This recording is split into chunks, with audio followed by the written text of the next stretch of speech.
Oi, hoje eu tô aqui para falar com você sobre um assunto muito interessante chamado a teoria do cérebro triuno, ou a teoria do cérebro trino, ou a teoria do cérebro triúnico.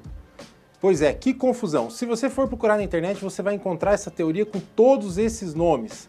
Mas, já de antemão, eu preciso te falar que eu acho que um deles, ou talvez dois deles, é o mais correto. E esses são teoria do cérebro trino ou triuno, que significa algo particionado em três. E essa teoria foi criada por Paul MacLean, que vem desde 1960 pesquisando sobre o cérebro humano e chegou então até essa teoria que divide o cérebro em três partes. E hoje eu quero falar para você sobre essa teoria que revolucionou o neuromarketing, porque é quase impossível você ir até uma palestra que fala sobre neuromarketing e não ouvir falar sobre a teoria dos três cérebros. Essa teoria também é constantemente vista em livros. Muitos livros de neuromarketing tratam sobre a teoria do cérebro trino para poder explicar o comportamento humano.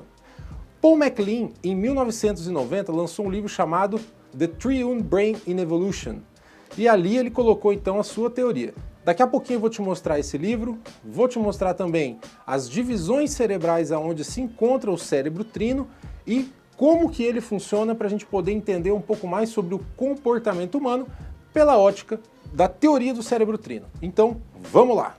A primeira coisa que você tem que saber sobre essa teoria é que o autor, Paul MacLean, ele fez uma análise filogênica, ou seja, ele fez uma análise evolutiva do cérebro para poder chegar então nessas três partições. Esse autor descobriu que a parte mais primitiva do cérebro humano, que tem mais de 200 milhões de anos, é comparada ao cérebro de répteis. E para isso ele deu o nome então de cérebro reptiliano, porque é uma parte cerebral que pode ser comparado com o cérebro de répteis. Já na segunda parte dessa partição em três do cérebro, ele chama de cérebro límbico. Na verdade, esse nome cérebro límbico ou lobo límbico já vem de outros tempos, mas ele fala que essa parte que constitui o cérebro límbico é então a segunda partição evolucionariamente falando. É um cérebro um pouco mais recente, mas ainda assim tem muitos milhões de anos. E essa porção cerebral ela é comparada ao cérebro dos mamíferos. Então você já pode imaginar que todos os mamíferos também têm essa porção cerebral. A última parte dessas três é chamada de neocórtex, ou o novo córtex. Essa é a camada que fica aqui na superfície do nosso cérebro. É a camada que, se você conseguisse abrir, é a primeira parte que você veria. Aquela toda enrugadinha, sabe? Esse assunto é um assunto que gera muita dúvida, porque ninguém sabe onde começa o cérebro límbico, onde termina o cérebro reptiliano, da onde que vai esse neocórtex. Eu vou explicar agora para você, parte por parte, aonde que fica a localização cerebral dessas três áreas que o MacLean chamou de cérebro triuno, ou cérebro trino. Se você já pesquisou sobre neuromarketing ou sobre neurociência aplicada, sobre o cérebro triuno, você já deve ter visto essa imagem aqui, ó. E essa imagem é a imagem original do livro, que melhor traduz como funciona esse sistema. Então aqui você consegue ver o cérebro reptiliano em preto, depois você consegue ver o lobo límbico um pouquinho mais aqui acima e por último você consegue ver também o neocórtex. Eu vou te mostrar agora todas essas partes, uma por uma. Vamos lá. Então, para começar, eu quero mostrar para você aqui aquela imagem que está lá no livro, ó. Cérebro, parte reptiliana, sistema límbico e neocórtex. Então vamos lá, eu vou abrir aqui o programa para você dar uma olhada no que a gente está conversando. Olha só, eu vou remover aqui essas áreas cerebrais. Então você pode ver que a parte do cérebro reptiliano é essa parte aqui de baixo. Mesencéfalo, ponte e bulbo formam o tronco cerebral. Nesse programa a gente não vai conseguir ver isso porque aqui está tratando de cérebro e essa parte, ela é uma parte não considerada uma parte cerebral, mas ela é considerada a parte do encéfalo. E existe diferença entre cérebro e encéfalo. Então, ok, essa parte que a gente consegue ver aqui no meio é a parte límbica. Olha só, vou girar aqui para que você consiga ver. Ó, essa aqui é a parte do cérebro límbico. E agora eu vou ativar, vamos ver aqui, para a gente colocar a parte do córtex. Eu quero colocar só o lado esquerdo. Deixa eu virar aqui. Opa! Aí, beleza. Então aqui a gente consegue ver nitidamente a parte do cérebro reptiliano, a gente consegue ver a parte do lobo límbico, que abrange também essa área que está em marrom, e a área de neocórtex, que está aqui simbolizado com a cor amarela, esse vermelho e laranjado. Dentro dessas áreas eu posso citar algumas como sendo áreas de extrema importância, que é bacana você lembrar. Por exemplo, dentro do sistema límbico eu posso destacar para você a amígdala, que está aqui, você pode ver a tradução aqui do ladinho, ó, a amígdala, e aqui do lado dela a gente tem a formação do hipocampo. Essas áreas são fantásticas, porque o hipocampo é responsável por memória e a amígdala é responsável por grande parte das nossas emoções. Não menos importante, a gente pode ver aqui essa parte que está em marrom, ela é chamada de giro do cíngulo. E ela geralmente é separada entre frontal e posterior, mas também temos aqui outras porções. Essa porção aqui ela é considerada também sistema límbico e existe uma teoria bem bacana que trata sobre isso que a gente vai conversar nos próximos vídeos. Bom, por último então a gente tem o neocórtex. O neocórtex é toda essa parte que está em volta aqui. Eu vou colocar agora para a gente ver o hemisfério direito aqui. E aí a gente vai conseguir ver bem. Essa porção do cérebro ela é dividida em lobos e esses nomes dos lobos acompanham os ossos que preenchem isso dentro do crânio. Então a gente tem aqui do lado o lobo temporal, muito bem, a gente tem a parte frontal. A parte frontal é essa que vem dessa fissura, que vem aqui bem no meio, essa parte para frente aqui é a parte temporal. Daí então a gente tem a parte, daí então nós temos aqui o lobo parietal, que vem até que é toda essa porção aqui em vermelho, e depois a gente tem o lobo occipital aqui atrás. É claro, aqui se a gente fosse destrinchar isso, a gente ia falar sobre muitas funções cerebrais que já foram descobertas e que constam aí nos livros, né? Como a parte de córtex motor primário, como o córtex sensorial, que está toda nessa área para cá, sobre a área responsável por sintaxe, semântica, enfim.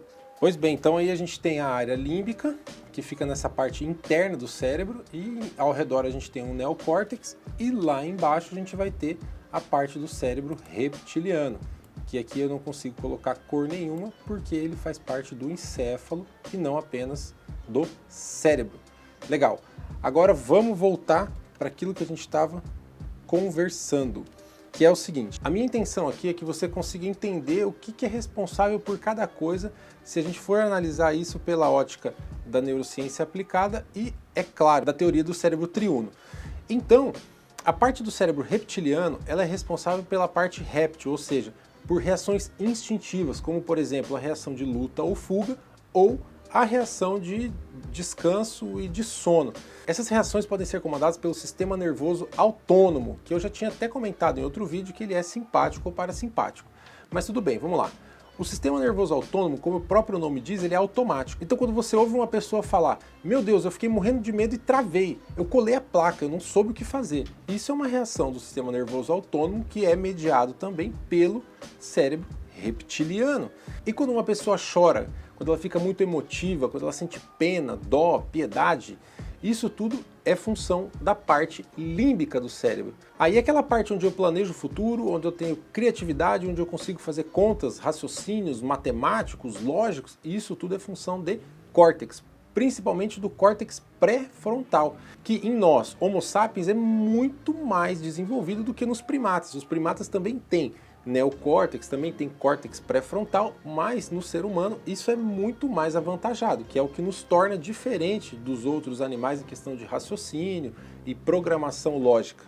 Se a gente fosse aplicar essa teoria dentro do marketing, então você já deve estar imaginando, né? Se eu tenho uma reação de luta ou fuga, ou então de sobrevivência ou de reprodução, que é aquilo que nos mantém vivo até hoje, por isso que uma espécie progride, porque ela consegue sobreviver e se reproduzir, então a gente está falando de áreas reptilianas. Dentro do marketing a gente pode ver isso, por exemplo, com propagandas de cerveja, que coloca mulheres, ou com propagandas que tem um tom sentimental muito forte. Então a gente vê isso quando você vai fazer uma propaganda de carro, de acidente de carro, de tragédia, é uma coisa que choca. Quando você choca, você tem lá a área límbica atuando direto com relação ao teu sistema reptiliano. Por quê? Vai te causar medo e você pode incorporar aquilo como um comportamento automático. Entendeu? Da mesma forma, isso serve para tudo, para qualquer tipo de estímulo, de palavra. Imagina só se eu chego aqui e começo a te xingar de um monte de coisa e boto o dedo na tua cara e te chamo disso e daquilo e daquele outro. Você pode ter uma reação autônoma de, vir para cima de mim. Ou, de repente, vira as costas e sai correndo. Não quero enfrentar ele. Eu vou embora. Eu não quero nem saber. Entendeu?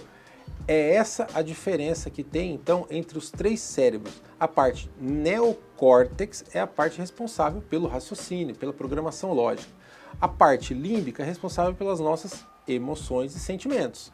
Enquanto que a parte reptiliana é aquela que garante os nossos instintos básicos. Uma curiosidade é que o MacLean ainda fala no livro dele sobre o tipo de comunicação que é chamado de comunicação prosemática. O que é isso? É aquela comunicação não verbal. Então tem essa parte do cérebro também responde pela forma como você se comunica de uma forma não verbal. Como eu estou fazendo aqui com as mãos, por exemplo. É uma coisa natural, é uma coisa que acontece instintivamente. Então você pode usar a teoria do cérebro trino para saber como você vai abordar um cliente, como você vai fazer a sua propaganda de marketing, ou ainda para saber o que é que está acontecendo com você. Você já pensou que o cérebro triuno, que é uma teoria que até então é tida como uma teoria tão simples, ela pode ter tantos desdobramentos? É uma maravilha. Só é preciso a gente parar um pouco para refletir sobre ela e entender como que isso funciona dentro do nosso dia a dia, dentro da nossa vida. Viu só? Agora que você viu e entendeu o porquê e como que essa divisão foi feita, fica mais fácil de você poder aplicar isso no dia a dia. Se você quiser assistir mais vídeos como esse, então se inscreva no canal. E se você quiser participar disso tudo, basta você deixar o seu comentário com uma pergunta ou então sugerindo um tema para a gente conversar aqui que trate sobre neurociência, sobre neuromarketing, enfim, sobre esse mundo, tá bom? Um grande abraço do seu amigo André Barlera e até o próximo vídeo. Tchau!